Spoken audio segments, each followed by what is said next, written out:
vossa fé não se apoie em sabedoria de homens. Do mesmo jeito, você vai pegar Marcos, capítulo 16, de 15 a 20, e você vai ver lá que você tem que pegar e ter os sinais, prodígios e maravilhas, e que o Senhor confirma a palavra pregada com esses sinais. Do mesmo jeito, João, capítulo 14, de 12 a 14, já citei, aquele que crê em mim vai fazer as obras que eu faço, outras maiores fará, porque eu vou para junto do Pai, e tudo quanto pedirdes em o meu nome, eu farei para que o Pai seja glorificado no Filho. E se me amais, guardareis os meus mandamentos, está no versículo 15. Mateus capítulo 10, versículo 7 e 8 diz a mesma coisa. Falei de Mateus 18 aqui, ninguém teve coragem de fazer. Por quê? Isso que eu digo. Na hora que está dizendo o seguinte como Mateus 11, como é que você sabe que Jesus é o Messias? Os cegos enxergam, os surdos ouvem, paralíticos, todo mundo é curado, mortos são ressuscitados, aos pobres é pregado o evangelho. Ninguém faz isso. Ninguém faz isso. Logo, ninguém é um cristão de verdade. Mas não só isso. Está escrito que vocês não devem acumular tesouros no céu, ou na terra, e sim no céu. Como que você faz isso? Em Lucas está deixando claro. Venda tudo que você tem, dê aos pobres, vai lá e prega o evangelho. E confia que o Senhor vai prover, como ele disse, porque se ele dá a melhor roupa, entre aspas, ali, para os lírios, melhor do que Salomão na sua glória, como é que ele não vai fazer isso para vocês, homens de pequena fé? Então, se você guarda dinheiro, se você está se preocupando com essa vida, se você ama essa vida, você simplesmente não é um cristão de verdade. Se você não está odiando pai, mãe, filho, irmão, irmã, e nem a própria vida, e não está carregando a tua cruz, você não é digno de ser chamado discípulo de Cristo. Logo, você não é um cristão de verdade. 2 minutos. Ok, Toshio. Primeiro ponto é que, na verdade, eu vejo que é você quem não é um ateu de verdade. Porque se você propõe o seu ateísmo, você deveria consubstanciar o seu ateísmo, mas na nossa primeira fala você já provou que não sabe, não faz nem a mínima ideia da discussão da cascata de coagulação sanguínea ou de como nasce o fibrinogênio. Não apenas isso, você também demonstra desconhecimento da escritura. Bereshit bara Elohim et hashamayim ve'et haaretz. E ele realmente usa Elohim no capítulo 1. Porém, no capítulo 2, eu como professor de hebraico pode explicar isso, você diz que é outra construção de outros tempos, de outras pessoas. Porém, quando a gente analisa, esse foi o problema da baixa crítica, aliás, da crítica textual, especificamente do método histórico crítico, eles analisaram muito a literatura mesopotâmica. Quando você analisa a literatura egípcia, você descobre que o que Moisés está fazendo é algo extremamente comum da época daquela cultura. Ele conta a história e reconta no capítulo 2, portanto, isso também prova o seu desconhecimento. Não apenas isso, aí vamos aos pontos que interessam agora. Quando você fala que não existe um cristão de verdade, primeiro, quando há princípios sendo tratados na Escritura, em nenhum momento a Bíblia disse que nós guardaríamos e conseguiríamos guardar todos. 1 João fala que aquele que é nascido de Deus não peca, porém ele diz que aquele que é nascido de Deus, aquele que não diz que peca, é mentiroso. E ali o sentido é claríssimo de que você busca a santidade, mas você, claro, em alguns momentos vai errar. Algumas pessoas erram mais, outras menos, e claro que alguns erram a tal ponto que você percebe que ele não é um real cristão. Mas reais cristãos erram e você vê isso até nos apóstolos, até no apóstolo Pedro. Portanto, é apenas uma distorção da Escritura. Não apenas isso, quando você fala de milagres e prodígios, bem, eu sou de uma igreja que crê nos dons espirituais. Então eu te convido, vem na minha igreja um dia e vamos ver se realmente não tem milagre. Eu tenho pessoas dentro da minha igreja que eu posso dizer para você que foram curadas de câncer, e não estou falando de pessoas externas a nós. E aí vamos sentar, se você quiser ver os exames depois, se a gente quiser combinar, pode manter o contato comigo. Não apenas isso, Jesus disse que faria obras maiores, mas em sentido de mensagem. A prova disso é que você tem Jesus também falando que nenhum foi maior do que João, mas o menor do que João o menor no reino dos céus é maior do que ele. Muito bem, mais uma vez, não conseguiram mostrar que a Bíblia ela pode acontecer e fazer acontecer aquilo que está dizendo, né? Logo, a fé cristã ela é igualzinha à fé muçulmana, ela é igualzinha à fé budista, que não crê em Deus, né? Mas crê na reencarnação. A fé cristã é igualzinha à fé hindu. Não tem diferença nenhuma. Vocês só têm discurso e vocês vão fazer malabarismo e vão negar a própria Bíblia para simplesmente pegar e tentar justificar o fracasso da fé de vocês, porque vocês não conseguem praticar isso daí. E eu aposto que essa cura que você está dizendo aí, no câncer, com certeza teve tratamento, teve toda a ciência aí no meio, e tem até exame, e aí a pessoa pegou e teve alguma coisa. Aí a gente pode chegar e com certeza a ciência vai trazer todo o aspecto, por exemplo, de uma remissão espontânea, pode ter um monte de coisa aí no meio. Isso já é explicado pela ciência, está de boa na lagoa. Se você quer acreditar, não tem problema. A questão é você pegar e querer vomitar isso daí como se fosse verdade, sendo que você mesmo não tem a coragem de praticar aquilo que está na Bíblia. Mais uma vez, provei que ninguém é cristão de verdade. Manda base, tem um minuto. Legal. Quando eu falei no finalzinho da fala lá, João fala, a Escritura fala, ninguém foi maior do que João. Ora, Moisés abriu o mar, mas o que João fez, o apóstolo João? E o menor no reino dos céus é maior do que ele. João Batista. É João Batista, exatamente, bem lembrado. E ali, quando você fala de João Batista, é claro que ele é maior pela mensagem que ele trouxe, não pelos milagres. João Batista não abriu o Mar Vermelho. E o menor no reino dos céus diz respeito aos cristãos. E diz que esses seriam maiores por causa da mensagem. Agora, milagres ocorrem? Também. E que nem o caso que você colocou aí da remissão. É engraçado, gente, que eu percebo que o Toshio, ele apela ao ateísmo dos gaps. Somos acusados muitas vezes do Deus dos gaps, mas estamos descobrindo aqui hoje o ateísmo dos gaps. Por quê? Quando se fala que há um milagre, ele simplesmente nega. Ele não foi avaliar. Ele já está pressupondo isso. Não, mas isso aqui é um caso atípico. Não. Quando eu apresentei a cascata de coagulação sanguínea, ele também presumiu que tinha uma resposta em artigos científicos. Não, Toshio. Não existem respostas. Você está no ateísmo dos gaps. Na verdade, é o seu ateísmo que não está funcionando. Próximo. É o próximo tema ou o mesmo? O mesmo tema. Mesmo tema, né? Agora, já que eu expliquei, aí ele pode já mandar bala. Isso, agora começa. Tô Vai cheio lá. de novo É aí, nóis, meu pô, parente aí, distante.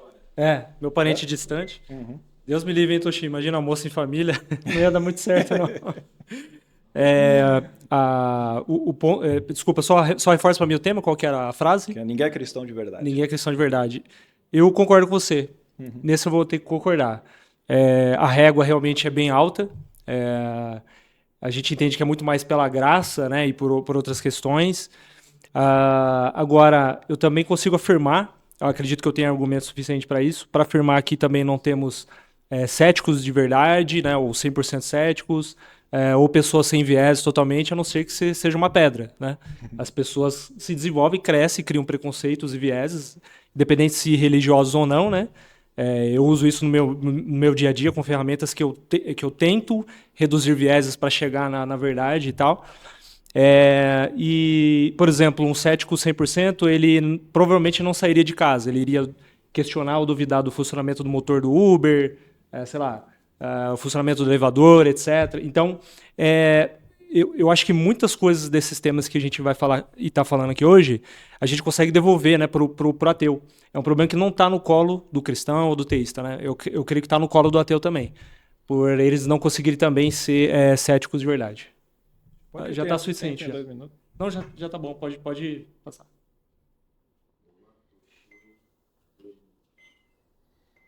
Muito bom. Então, em relação à questão da régua ser alta, então, basicamente, você está dizendo, você está confessando que Jesus errou, né? Que ele cobrou uma coisa que seria impossível, por exemplo. Porque, realmente, ninguém faz isso. Ou seja, então Jesus teria errado. Ele cobrou uma coisa que ele sabia que não ia dar certo, que ele saberia que ia estar sendo gravado aqui, e um japa, não sou japa, né? Um japa fake, mas estaria refutando ele. Não faz sentido, sabe? Então, outra coisa, dentro do cônjuge bíblico, tudo isso que eu falei acontece, direto e reto. Naqueles 3 anos ou 3 anos e meio do ministério de Jesus, isso não parava. Do mesmo jeito, depois, lá em Atos e tudo mais, e nas cartas de Paulo, ele vai alegar que tinha milagre. E não precisava ser apóstolos nem nada. Tanto que você vai ter lá vários outros relatos, por exemplo, de Estevão ou de Felipe, né? Você vai ter aquele que orou por exemplo, por Saulo, para ele voltar a enxergar, assim como em Gálatas vai dizer que os milagres que operam entre vós, ou seja, acontecia. Então, não seria uma régua alta, é possível de ser feita dentro do conto mitológico, porque o que eu digo é que aquilo que está na Bíblia, obviamente, nunca aconteceu, entende? E por mais que você tenha um contexto histórico onde foi trazido aqui, eu não lembro quem que trouxe, mas que tem arqueologia e tudo, é óbvio, foi escrito, né, num período específico e você vai encontrar coisas dentro daquele período, isso é básico, né? A mesma coisa que eu pegar um gibi, sei lá, do Homem-Aranha, ou vamos pegar Harry Potter, Harry Potter está falando da estação King's Cross, caramba, existe a estação King's Cross, logo Harry Potter existe. Pô, para, né? É óbvio que não. Então, dentro do conto mitológico da Bíblia, de Gênesis a Apocalipse, isso daí, qualquer tipo de achado arqueológico também vai mostrar que isso aí não bate. Ao mesmo tempo, eu creio que o pessoal até busca filosofia e outras coisas exatamente para tentar ficar ainda firme de alguma maneira na fé, porque ela não consegue praticar aquilo que é exigido e, consequentemente, ela sabe que isso não acontece, que ela não consegue ser uma cristã de verdade, aí ela tenta buscar subterfúgios para tentar trazer alguma calma mental para ela. Um minuto, tá. Com relação a gente comparar, por exemplo, sei lá, o Homem-Aranha, né, com a Bíblia, enfim. No Homem-Aranha, você não vai ver uma genealogia traçada que você possa verificar. Ou seja, é tão ridiculamente pensar nesse cenário, né, num cenário científico, que não tem nenhum cientista sério falando assim, vamos verificar o Homem-Aranha. Isso não existe. Agora, a Bíblia, ela dá tanta possibilidades para você verificar, você falsear, você investigar, né, que você acaba, olha que legal, achando personagens que existiram de verdade, comprovando cientificamente, com achados de pesquisa, né, artefatos, etc. Então, é um problema muito grave aqui, né, de falsa equivalência. Eu acho que é isso, da minha parte.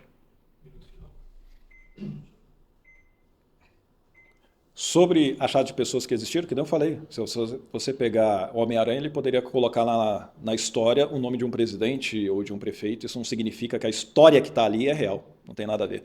Do mesmo jeito, a arqueologia já mostrou, por exemplo, que os patriarcas não existiram. A imensa maioria que está na academia vai dizer que não existiram. Do mesmo jeito, foi trazido aqui que Moisés teria escrito primeiro. Não foi Moisés que escreveu. Moisés é um mito também. Isso aí na academia também é colocado. E se existiu algum cara que influenciou, seria comparado a um Jesus histórico. Um Moisés histórico, um líder ali que ajudou em alguma coisa e que, obviamente, não fez absolutamente nada daquilo. Além de ter uma série de cópias de outros mitos antigos. Isso é o básico para quem analisa arqueologia e história. Isso não é nenhuma novidade, tá?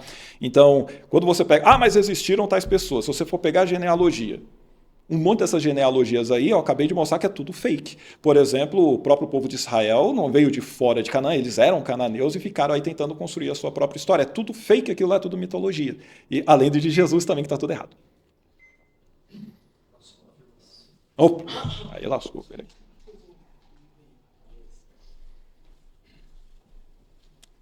Próximo.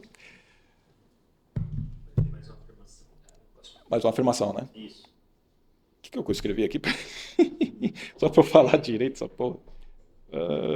Grande mentira. Tá chico. Só na igreja. Bora lá. De novo? De novo. Vai fazer desafio? Você quer que eu explique a próxima afirmação? Isso. Tem que esperar. Mas aí pode já. Com 2 minutos você. Você precisa dos 2 minutos para decorrer sua afirmação ou ela já é auto... Eu vou falar que o nascimento virginal é uma grande mentira. Você quer já seguir falando? Eu posso Beleza. seguir primeiro. Então, beleza. Opa, deixa eu falar, né? Qual que é o tema? O tema 4 é que o nascimento virginal de Jesus é uma grande mentira. Fica à vontade. Então,